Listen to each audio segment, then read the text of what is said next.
Welcome to our viewers on PBS in America and also around the globe. He's accused of ordering the worst atrocity in Europe since the Second World War. But after 16 years on the run, tonight Ratko Mladic is under arrest. As the commander of Serb forces in the Bosnian War of the 1990s, Mladic faces genocide charges, including the 1995 massacre of around 8,000 Muslims in Srebrenica. He was found 50 miles from the Serbian capital, Belgrade, in the village of Lazarevo, where he's been in hiding. The BBC's Alan Little, who reported on the Balkan conflict, starts our coverage. He was fanatical and merciless. We knew him for his unshakable self-belief and his almost mystical devotion to the destiny of the Serb nation. For 3.5 years in the early 90s, his men watched Sarajevo down the barrels of their guns. The city was spread out like a map beneath their feet, targets easy to select. 12,000 died in the bombing and the sniping. Ratko Mladic commanded the men who did it.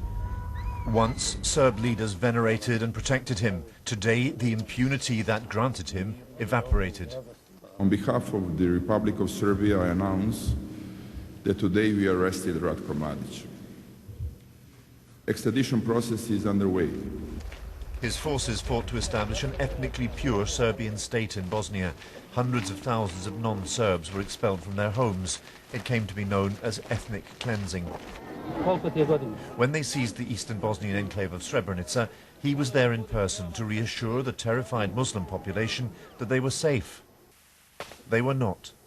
8,000 Muslim men and boys were murdered in the space of a few days. Here was a bombastic thug who had no sense of the rules of warfare, and if he did, he ignored them. 18 months ago, I went back to Srebrenica. They were still finding and burying the dead. Close to 1,000 died in a hail of gunfire in this warehouse. The men who pulled the triggers and threw the grenades stood right here, a few feet away. The prosecution in The Hague will have to prove that they were acting on his direct commission. For the survivors of Srebrenica, the women left behind, there is no doubt. But their satisfaction at his arrest is tempered by anger that it has taken so long. I am not that happy. I was disappointed so many times by the work of the Hague Tribunal. Serbia protected him for so long. He enjoyed life for so long. He was supposed to be arrested years ago. I feel a small satisfaction in my soul. This is proof that this type of crime never gets old, and that the perpetrators will face justice. The Mladic of old was fearless as well as fanatical, and that won him the affection and respect of the men he led. For many Serbs, he remains a folk hero. This is the village where he was found today. Tonight, his lawyer claimed that Mladic was seriously ill, but with an unknown condition, and not well enough even to undergo questioning. But for the Serbian government, the arrest of this broken and defeated old man is a signal to the world that Serbia is normalizing, that in its anxious progress to the European mainstream, it is at last turning the page on all that Ratko Mladic stood for. Alan Little, BBC News. Now, Ratko Mladic was indicted for war crimes back in 1995, but as you've just heard, he continued to live openly in Belgrade until he went into hiding in 2002. Our World Affairs editor, John Simpson, who covered the wars in the former Yugoslavia, looks at the man and his reputation. Short, stocky and immensely powerful, he was the kind of soldier who wouldn't balk at anything, a man perhaps without a discernible conscience. He rose rapidly in the old Yugoslav army because he was ruthlessly efficient. When Yugoslavia broke up, he was given the job of creating the Bosnian Serb army. He couldn't have been more different from his political boss, the Bosnian Serb president Radovan Karadzic, a head-in-the-clouds theorist who sometimes seemed worried by the casualties from the war. Mladic had no such doubts. During the whole of the war, he would have considered himself to be the top man, and therefore he would have said during the war that anything that happens, happens because I'm making it happen. So I can't see him wanting to deny anything, and I would find it very hard for him to be able to say that he wasn't in command of those places where he was obviously in charge. Most of the foreign correspondents who had to confront him were deeply scared of him.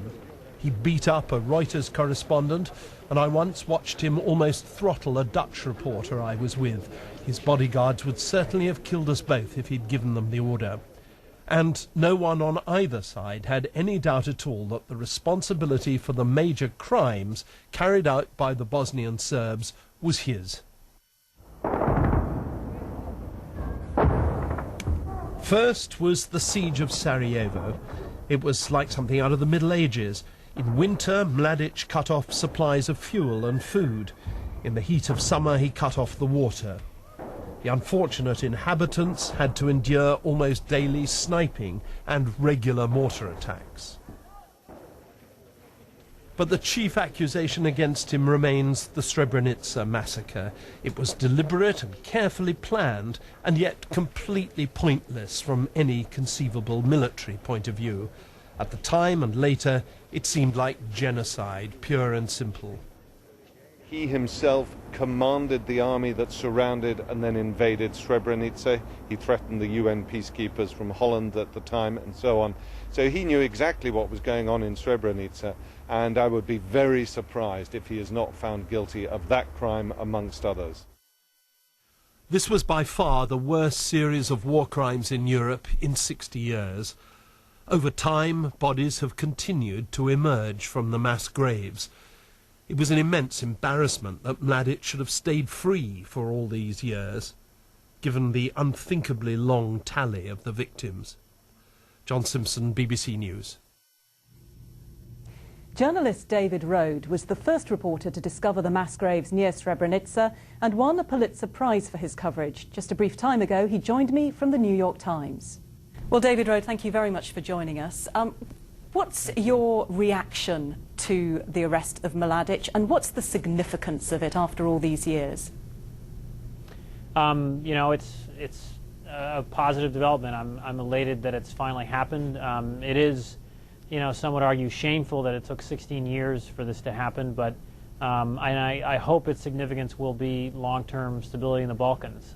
He was the most, you know, prominent Bosnian Serb war criminal that remained out there.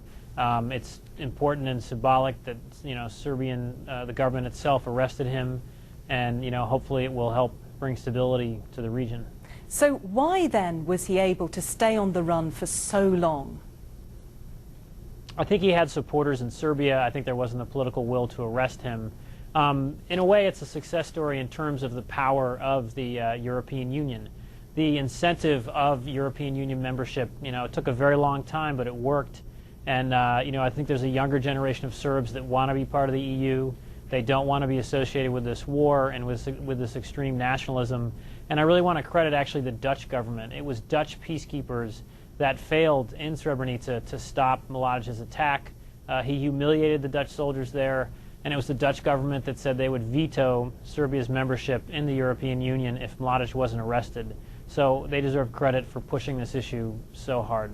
But some people in Serbia are not celebrating. They do still consider him something of a hero. What effect is that going to have long-term in uniting the country and moving forward? I think it's a big problem. I mean, there are people who deny that these executions happened. You know, it's very clear there's been, you know, remains found, a number of men that have been missing, that it was roughly 8,300 men and boys that Mladic's forces executed. This trial and this enormous amount of evidence will hopefully make people in Serbia face what's happened. And I really think, again, that the focus is the younger generation. I think the people that are protesting are a minority. I think they're older, and the younger ones will face, you know, what happened here, and you know, realize that you know, there's a way forward, and it's not through people like Ratko Mladic. David Rode, thank you very much for joining us. Thank you. It's been confirmed that the former Bosnian Serb army commander Ratko Mladic will make his first appearance before a UN tribunal in The Hague on Friday. He's been deemed medically fit for trial and will face charges including genocide. Finally, facing justice, former Bosnian Serb commander Ratko Mladic appears at The Hague and dismisses the charges against him as monstrous. After 16 years of evading justice today, Ratko Mladic, the former Bosnian Serb military commander, made his first appearance at the International Tribunal in The Hague. Charged with atrocities during the Bosnian War, including the massacre at Srebrenica, which claimed the lives of 8,000 Muslim men and boys, Mladic called the accusations monstrous, but he failed to enter a formal plea, saying he defended his country and his people. Our World Affairs editor, John Simpson, was in court and sent this report. After 16 years on the run, he was greyer, thinner, much diminished. No more swagger and aggression, though his cap was reminiscent of his old jaunty army hat, and he saluted with his left hand. His right supposedly has been affected by strokes and heart trouble. Would you please state your full name for the record? Ja sam General Ratko Mladic.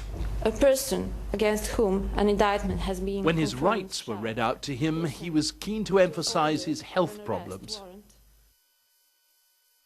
Gospodine sudija, ja sam teško bolestan čovjek I ovo sam čuo šta je gospođa sad rekla. Meni treba malo duže vremena da razmislim o tome šta je ona sve pročitala. Pa budite strpljivi sa mnom. Old Ratko Mladic never begged anyone for patience, and to those who knew him in the past, it was strange to see him cooperating with a court like this. But he's clearly keen to spin things out. Da to dobro pročitam, razmislim sa mojim advokatima,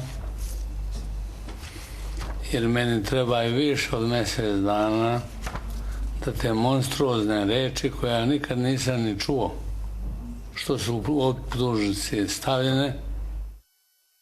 The survivors of the Srebrenica massacre sitting in the gallery were shocked to see his reaction when that part of the indictment was read out, and there were signs that his defense will be a defiant one.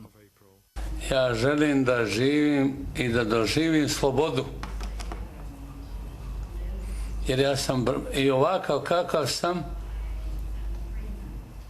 branim svoju zemlju I svoj narod, a ne Ratka Mladića. Ja sam general Ratko Mladić, u čitavom svetu znao ko sam. As the man who ran the war in Bosnia, there are 15 charges against him.